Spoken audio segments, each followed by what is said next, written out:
Assalamualaikum, halo semuanya. Video kali ini saya dan teman-teman saya dari kelompok 1 ingin menjelaskan tentang siklus penggajian. Tapi sebelum lanjut, kita perkenalan dulu ya. Di kelompok saya terdiri dari 7 orang. Yang pertama ada saya sendiri, Rista, lalu Sela, ada Indra, kemudian ada Evi, ada Tessa, ada Rojal, dan Devi. Sebelum kita masuk ke materi, kita harus tahu dulu nih, udah paham apa sih siklus penggajian itu? Kalian bisa lihat, siklus penggajian merupakan suatu rangkaian aktivitas bisnis berulang dan pemrosesan data terkait yang berhubungan dengan pengelolaan pegawai di tempat kerja secara efektif. Jadi, untuk memberikan data penggajian efektif, diperlukan sistem informasi akuntansi yang jelas dan terarah untuk mendukung dan memudahkan dalam proses penggajian tersebut. Maka, dalam video kali ini, kita akan membahas bagaimana sih siklus penggajian dan prosedur CA yang digunakan. Di dalam siklus penggajian terdapat beberapa fungsi, yaitu yang pertama, fungsi kepegawaian. Fungsi ini digunakan untuk mencari karyawan baru, membuat surat calon karyawan, memutuskan penempatan karyawan baru, membuat surat keputusan tarif gaji dan upah karyawan, kenaikan pangkat dan golongan gaji, mutasi serta pemberhentian karyawan. Yang kedua, fungsi pencatat waktu, di mana fungsi ini dapat digunakan untuk menyelenggarakan catatan waktu hadir bagi semua karyawan di perusahaan tersebut. Yang ketiga, fungsi pembuat daftar gaji. Fungsi ini juga dapat digunakan untuk membuat daftar gaji dan upah yang berisi penghasilan bruto yang menjadi hak dan potongan yang menjadi beban setiap karyawan selama jangka waktu pembayaran gaji. Yang keempat, fungsi akuntansi. Fungsi ini digunakan untuk mencatat kewajiban yang timbul dalam hubungan dengan pembayaran gaji. Dan yang terakhir, fungsi keuangan. Fungsi ini digunakan untuk mengisi cek guna pembayaran gaji dan upah dan menguangkan cek tersebut ke bank. Uang tunai tersebut kemudian dimasukkan ke dalam amplop gaji dan akan dibagikan kepada karyawan yang berhak.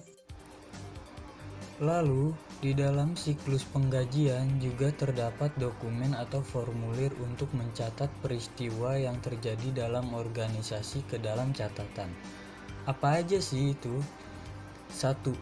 Dokumen pendukung perubahan gaji dan upah. 2. Kartu jam hadir. 3. Kartu jam kerja. 4. Daftar gaji dan daftar upah. 5. Rekap daftar gaji dan rekap daftar upah. 6. Surat pernyataan gaji dan upah. 7. Amplop gaji dan upah. 8. Bukti kas keluar. Bukti kas tersebut merupakan perintah pengeluaran uang yang dibuat oleh bagian utang kepada bagian kas. Hal tersebut berdasarkan informasi dalam daftar gaji dan upah yang diterima dari bagian gaji dan upah. Selain mempunyai dokumen atau formulir tersendiri, siklus penggajian juga mempunyai catatan akuntansi yang digunakan dalam siklus tersebut. Yang pertama ada jurnal umum. Jurnal ini digunakan untuk mencatat distribusi biaya tenaga kerja ke dalam setiap departemen dalam perusahaan. Lalu, kartu harga pokok produk. Kartu ini digunakan untuk mencatat upah tenaga kerja langsung yang dikeluarkan untuk pesanan tertentu. Yang ketiga ada kartu biaya. Kartu ini digunakan untuk mencatat biaya tenaga kerja setiap departemen dalam perusahaan, sumber informasi untuk pencatatan dalam kartu. Dan yang terakhir, kartu penghasilan karyawan. Kartu ini merupakan catatan mengenai penghasilan dan berbagai potongannya yang diterima oleh setiap karyawan. Lalu, siklus penggajian juga terdapat jaringan prosedur yang dapat membentuk sistem seperti prosedur pencatatan waktu hadir, prosedur pembuatan daftar gaji, prosedur pembayaran gaji, dan prosedur distribusi gaji. Dari sistem pengupahan juga dapat terdiri dari beberapa jaringan prosedur, antara lain prosedur pencatatan waktu hadir, prosedur pencatatan waktu kerja, prosedur pembuatan daftar upah, prosedur pembayaran upah, dan prosedur distribusi upah. Lalu, apakah siklus penggajian mempunyai fungsi dalam sistem informasi akuntansi? Ya, tentu aja. Siklus penggajian mempunyai fungsi dasar dari sistem informasi akuntansi. Salah satunya, pemrosesan data transaksi tentang aktivitas karyawan, kemudian menjaga aset organisasi, dan menyediakan informasi untuk mengambil keputusan. Nah, di sini kalian bisa lihat terdapat contoh gambar diagram konteks sistem penggajian. Pada diagram ini kita akan melihat sistem penggajian. Pertama adalah kita akan membuat laporan Departemen Sumber Daya Manusia. Kita akan memperoleh perubahan dalam penggajian. Kita juga membuat laporan berbagai departemen. Kita akan dapat data kehadiran dan waktu. Kita membuat laporan ke Lembaga Pertahanan, Pajak Penghasilan, dan Laporan Pajak. Kita akan memperoleh tarif dan instruksi pajak. Dari pegawai, kita memperoleh pengambilan dan potong pajak. Pada asuransi dan perusahaan lainnya, kita akan cek dan laporan. Kemudian kita akan memperoleh perubahan tarif dan instruksi. Baru kita melakukan cek penggajian di bank. Pada siklus konteks sistem penggajian ini, semuanya saling berkaitan, saling ada hubungan ya. Saat kita melaporkan, maka kita akan juga memperoleh data dari sistemnya tersebut. Berikutnya yaitu perhatikan gambar pada diagram arus data siklus penggajian. Pada siklus penggajian, yang pertama kita akan menghitung rincian gaji pegawai. Nah, kita akan melaporkan ke Departemen Sumber Daya Manusia. Maka di sana akan diproses update file induk gaji. Akhirnya dapatlah file induk gaji sebagai outputnya. Kemudian masuk ke pembayaran pajak, asuransi, dan potongan lainnya. Maka ke asuransi dan perusahaan lainnya, tarif instruksi dan instruksi, begitu ke asuransi yayasan maupun ke pemerintah. Maka kita akan memproses update tarif pajak dan potongan. Kemudian dari menghitung rincian gaji itu, kita akan membuat laporan ke berbagai departemen untuk mendapatkan data jam kerja dan data jam hadir. Kemudian divalidasi data tersebut. Kemudian data tervalidasi, maka pembuatan daftar gaji. Dari situ kita akan membuat buku besar. Nah, kemudian data gaji tersebut akan diproses menuju ke pembayaran gaji. Informasi tersebut disampaikan ke pegawai, kemudian dicek gaji ke bank. Dari pegawai tersebut akan diadakan pemotongan gaji jika dalamnya ada perubahan gajinya. Maksudnya dalam mungkin dari jam kerjanya, dari jam hadirnya, maka akan dipotong menuju ke update file induk gaji nantinya. Kemudian masuk ke file induk gaji. Yang terakhir prosesnya adalah cek gaji ke bank. Siklus penggajian juga mempunyai aktivitas loh, salah satunya. Yang pertama yaitu perbarui file induk penggajian. Hal ini dapat mencerminkan berbagai jenis perubahan penggajian seperti mempekerjakan orang baru, pemberhentian, perubahan tingkat gaji, atau perubahan dalam pengurangan diskresi. Hal ini sangat penting ya untuk diperhatikan bahwa Semua perubahan penggajian dimaksudkan tepat pada waktunya dan secara tepat ditampilkan dalam periode pembayaran berikutnya. Yang selanjutnya adalah perbarui tarif dan pemotongan pajak. Perubahan tersebut terjadi ketika bagian penggajian menerima pembaruan mengenai perubahan dalam tarif pajak dan pemotongan gaji lainnya dari berbagai unit pemerintah dan perusahaan asuransi. Validasi data waktu dan kehadiran. Informasi ini datang dalam berbagai bentuk, bergantung pada status pembayaran pegawai yaitu 1. Skema pembayaran 2. Prosedur 3. Peluang untuk menggunakan teknologi informasi, validasi data waktu dan kehadiran. Mempersiapkan penggajian. Aktivitas keempat dalam siklus penggajian adalah mempersiapkan penggajian, di mana data mengenai jam kerja diberikan dari departemen tempat pegawai bekerja. Lalu informasi tingkat gaji didapat dari file induk penggajian. Dan orang yang bertanggung jawab membuat cek pembayaran tidak dapat membuat record baru ke file ini. Membayar gaji. Lalu ada pembayaran yang sesungguhnya atas cek gaji ke pegawai. Sebagian besar pegawai dibayar dengan menggunakan cek atau dengan penyimpanan langsung gaji bersih ke rekening bank pribadi mereka. Hitung kompensasi dan pajak yang dibayar perusahaan, di mana perusahaan membayar pajak dan kompensasi pegawai secara langsung. Pajak penghasilan perusahaan tersebut akan memberikan kontribusi dalam bentuk persentase tertentu ke setiap gaji kotor pegawai sampai ke batas maksimum tahunan. Untuk dana asuransi, kompensasi pengangguran federal dan negara bagian. Dan perusahaan dapat memberikan kontribusi atau menanggung seluruh pembayaran premi asuransi, kesehatan, cacat, dan jiwa untuk para pegawai. Dan yang terakhir, mengeluarkan pajak penghasilan dan potongan lain-lain.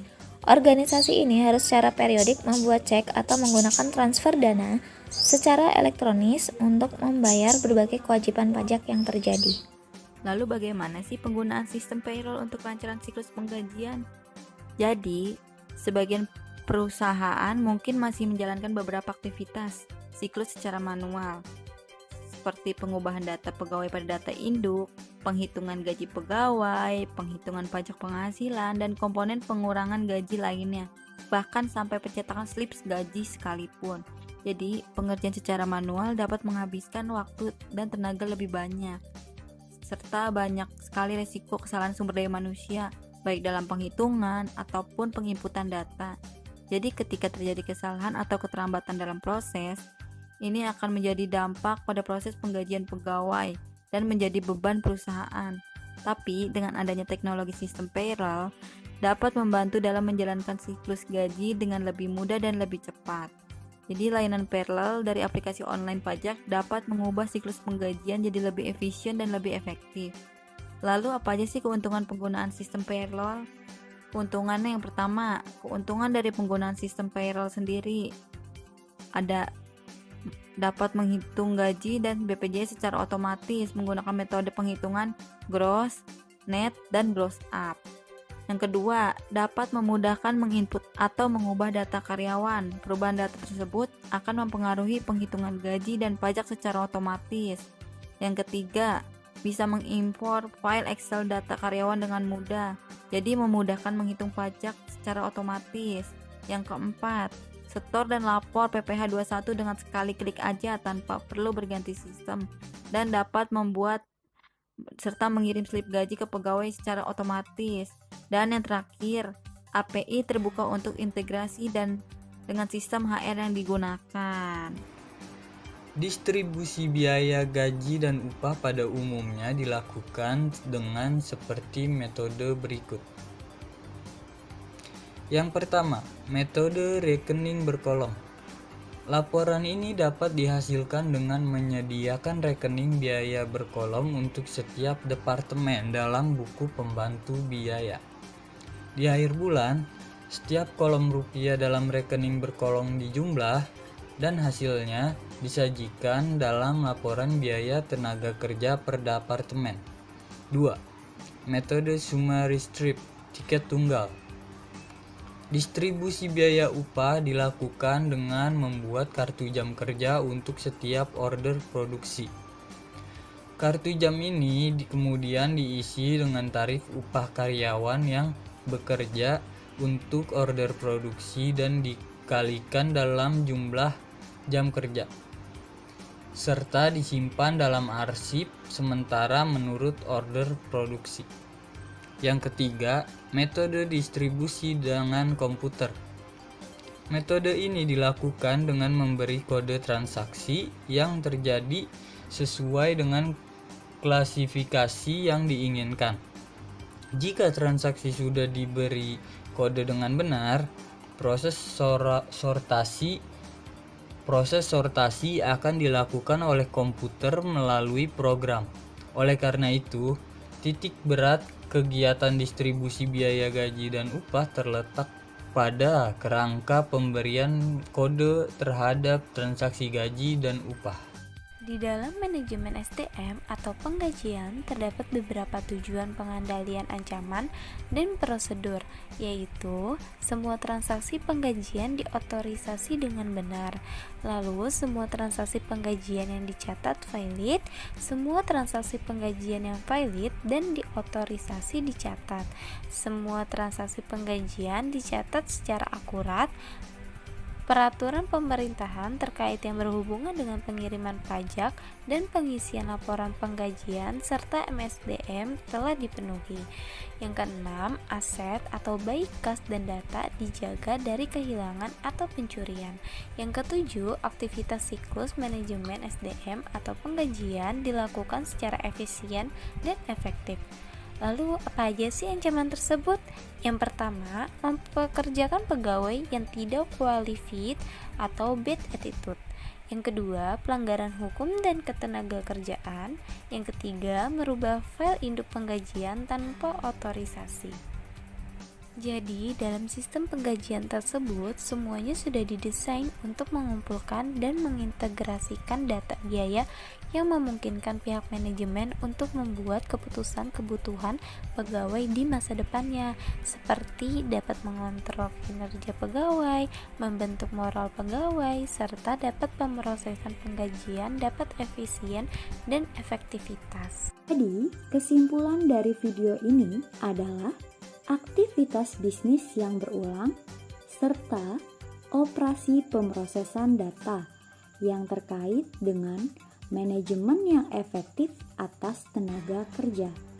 Dokumen atau formulir merupakan media untuk mencatat peristiwa yang terjadi dalam organisasi ke dalam catatan dokumen pendukung, perubahan gaji dan upah, kartu jam hadir, kartu jam kerja, daftar gaji dan daftar upah, rekap daftar gaji dan rekap daftar upah, surat pernyataan gaji dan upah, amplop gaji dan upah, serta bukti kas keluar.